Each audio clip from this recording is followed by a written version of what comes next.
I'm just messing around. Okay, so we're gonna go over a concept I talked about last week, which was enclosures, like an approaching the third of the two chord. That's how we're gonna start this line out. So I figure I may as well make this a little bit, um, continual. Some of the lessons will be continuous lessons from last week. So, hey Tracy, nice to see you. You're over here on my screen, but I should be looking right there at you.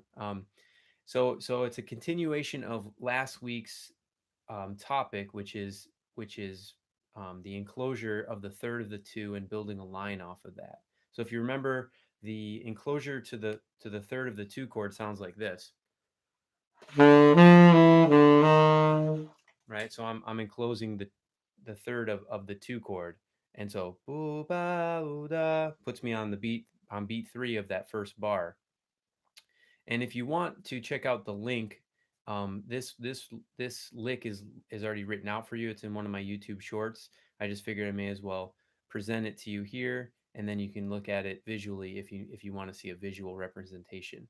Of course, I always suggest um, using your ears, trying to learn it from me here, and then shed it that way. And then if you need to look it up or you need to write it down, feel free to do that. But the best way to do it is try to do it from your ears right off the get go, and then put it however best you learn it, whether that's writing it or just memorizing it and playing in all the keys or however you like. So here's the line. I'm gonna play the line a couple times slowly so you can hear it, and then I'll break it down a little bit, and then I will say good night. Um, it's nighttime here in California, 7:50, and I'll be shooting some more content. So hopefully you can hear me okay. And here we go. Here is the line of the today. All right.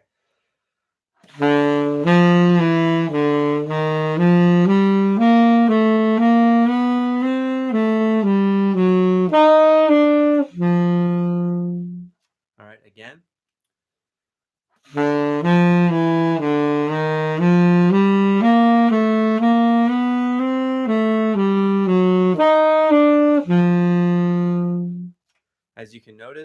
As you notice, or hopefully you're noticing, I'm not using any tongue whatsoever, no articulation. I'm just trying to keep everything even and and play even eighth notes and let my fingers stay super even. So I'm not worried about articulation right now.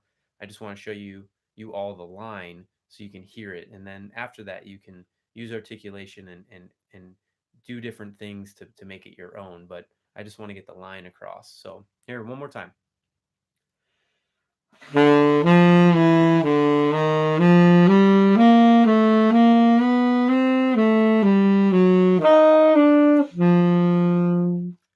So that's the five chord. That's the five going to the one. Okay, so here we go. So let's break down the beginning. If you watched my video last week on my live video, not my Seamus video. If you haven't checked out Seamus being Seamus, please do. It was a really fun video to make. Um, so the first bar of this is an enclosure. The first four notes are an enclosure. And then if you think about the three of the two chord, which in my case, speaking tenor key, that's F. That's F um, is the third of D minor 7. And we're just doing a 1, 2, 3, 5. What do I mean by 1, 2, 3, 5? 1, 2, 3, 5 is just the number of the corresponding notes. So if F is 1, G is 2, A is 3, and C is 5 of that little cell. And this cell, the 1, 2, 3, 5 cell, as many of you may know, was really, really made famous. I mean, probably maybe the most famous use of it that you hear a lot is Coltrane playing over giant steps. He uses different permutations of this 1, 2, 3, 5 all over that solo. So if you didn't know that, next time you listen to that solo, um, keep that in mind, and you might be able to hear a little bit more of the things that he's doing. Besides the point, that's the entire two minor bar. So we do the enclosure, this enclosure, right? I love the intervallic jumps in those last four notes. Oh, thanks, Colin. Oh, Colin Gordon in the house. Man, check him out, by the way. If you want some really great education and some amazing playing, check out Colin's stuff. Um, Thanks. I'm about to break those down. I really like the sound too, and I was gonna mention that if you stick around, Colin. If not, no worries. I'm gonna show you something on that last little bit that I think sounds really cool. So stick around for a little bit. I'll break the five chord down in a second, and then I'll show you something cool that I was just messing around with. That's actually kind of a Seamus being Seamus idea. So the first bar is just that enclosure, and then we're doing the 1 2 3 5 off the F. So it sounds like this. All right. So then, how you doing, Pierce? Nice to see you here. And then we just resolve down a half step. So we're resolving down to the third of the G7, which is B in this case. And then I'm just going chromatically up to the 5. Da da da da da da da. Using side C there, I'm using side D there for all you tenor players. You see my desk is shaking because I hit it with my horn. So I'm using side D there because I really like the sound of that. So I'm just going chromatically up to that D, and then I'm going back to the B, and then you'll hear me go dee bo ba do ba ba ba do. What's that? What's that dissonant note there? Ba. That is the flat 9. That is one of my favorite sounds over a dominant chord. So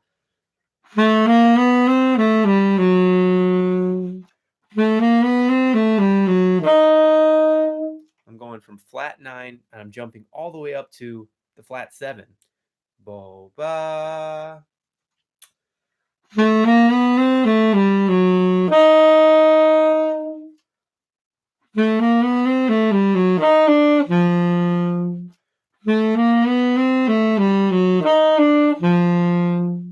And if you kind of follow what's going on here is there's a couple different things going on here voice leading wise, but I'm ending on the so I'm sorry I didn't finish my breakdown.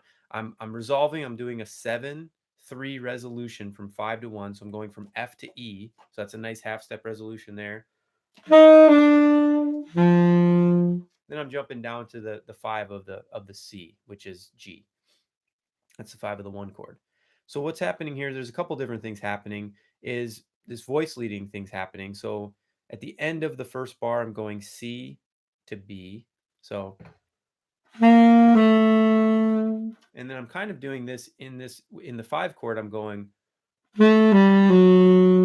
so and then if you ignore the jump up, I'm actually resolving on the G, so I'm going down another half step. So if we kind of took away some of the notes that are changing the line and the shape of the line, there is kind of a continuity of the line that's really nice with voice leading. But the one thing I wanted to show you, and I was thinking of Seamus when I was playing this line the other day, it's the end of it. So if you keep that one bar going, like let's say we wanted to use, let's say it's a 2 5 1 and it's 1 bar of 2, 1 bar of 5, and then 2 bars of the 1 chord, and you wanted to keep that end of that line going, you could play something really cool diatonically. And check it out. This is like, I don't know, it's made me think of Seamus. Maybe it will make you think of it. But so here's the whole line. I'm sorry. I'll start from the beginning of the line. Excuse me. Okay. And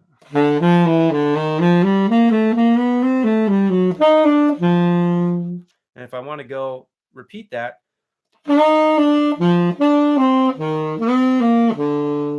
right? So that's kind of like all I'm doing is I'm taking that shape and I'm just taking that down diatonically because I'm on the 1 chord, so I can do anything diatonically and it'll sound pretty cool. But I'm using it to maybe move and resolve eventually to the 3rd. So I'm resolving to the 5th first, then I'm resolving to the 4. I don't want to land on that. Then I resolve to the 3. So it sounds like this.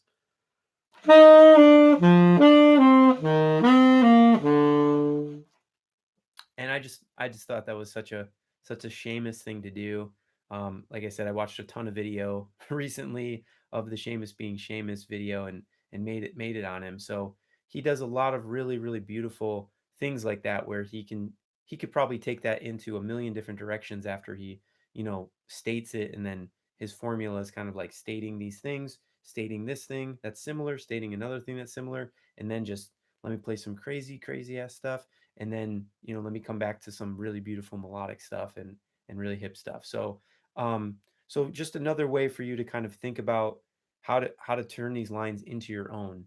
um I don't always play these lines verbatim when I'm soloing. They're just pieces of language that I have in this crazy brain of mine that sometimes make their way out and sound really good. But there's other ways to explore where you want this language to go.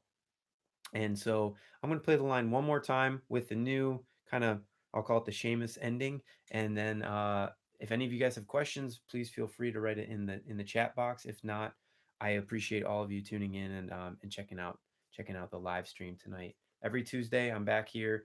Sometimes in the morning, sometimes it's at night. I'm sorry I can't be as consistent for you guys, but life's been a little crazy lately. So I'm just happy to be here and be with you all. So here we go. All